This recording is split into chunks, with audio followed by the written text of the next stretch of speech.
10th grade is over and now it's a fresh chapter. 11th grade is where it all really begins. Tougher subjects, bigger goals, and maybe a little pressure. But instead of waiting till the first day to panic, I decided to start preparing now.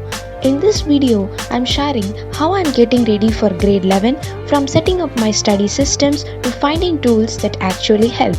Let's get into the great ride.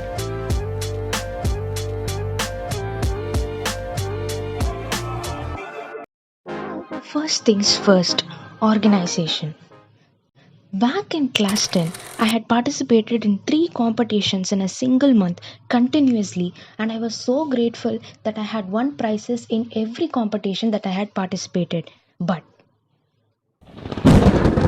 this was because I didn't have time to focus more on studies, and that is when I learned the importance of staying consistent. In order to ensure that I do not repeat these mistakes in my grade 11, I decided to organize my ideas, prioritize my activities based on the consequences and deadlines of them.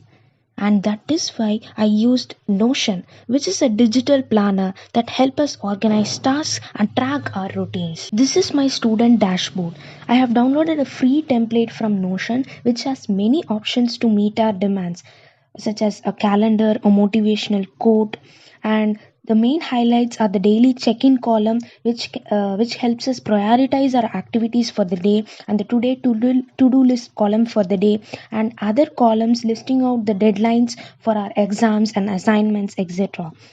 Going on to the school specific dashboard has subject wise to-do list columns in the type of checkboxes, and it also has a weekly course schedule in which the lectures and classes we have to watch can be linked.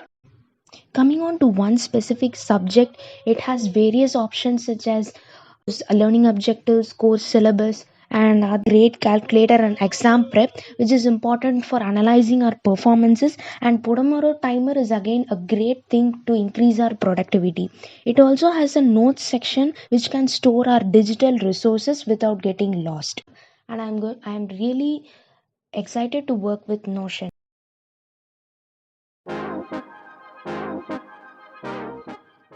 Nothing says fresh start like new stationery.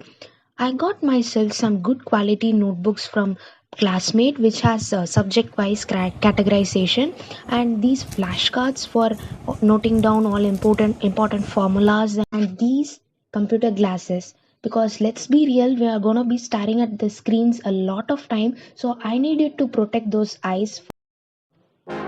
YouTube is like a free coaching class, but only if you follow the right channels. If you go to YouTube and type class 11 max, you get a plenty of options and YouTubers for you to follow. But finally and eventually, which channel to follow? Again, in class 10, one of the most difficult exercises or sums in maths that I have handled is the sums of trigonometry, and especially this exercise 8.3.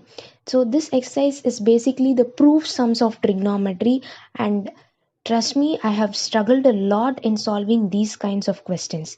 But in those times, I just went to this channel and watched his videos. Get scared, don't get negative. Rather, இதெல்லாம் கத்துக்க try பண்ணு. இந்த மாதிரி ஒரு 10-20 கேள்வி solve பண்ணா நீ வேற லெவல் போயிடுடா. அந்த ஆசை இருக்குல்லடா, அப்ப நீ ட்ரை பண்ணு, விடாத, நெகட்டிவா ஃபீல் பண்ணாத. எல்லாமே கத்துக்கலாம்டா வாழ்க்கையில. இதெல்லாம் என்னடா பெரிய மேட்டர்? இதெல்லாம் பெரிய விஷயமே இல்லடா. So that is what real teachers are meant for. Just follow the teachers and channels who give super duper guidance to excel your exams and enough motivation to stay driven in your hard times. I'm subscribing to the ones that explain concepts clearly, solve questions in depth, and even offer some time management and productivity advices. Number 4, choosing the right reference books. NCERT is your base, but having a good side book for extra questions really helps to crack your exams very confidently. To choose a right side book for me, I asked the ChatGPT to compare 2 popular books in each subject, and it gave me these results. And it also gave some conclusions on which is the best book when it comes to cracking your board exams. Instead of believing ChatGPT blindly, I also researched some stuff in online websites like Amazon, on which is the most bought books and reference books in the market, and I also read some reviews about those books. Last but not the least, before 11th starts, I'm just trying to feel ready, not just with books and supplies, but mentally too. So I'm also taking time to rest and reflect my thoughts because 11th is intense, but mindset is half the game. So I want to start my grade with a positive attitude and not fear. So, yeah, these are the small steps I'm taking before 11th grade begins.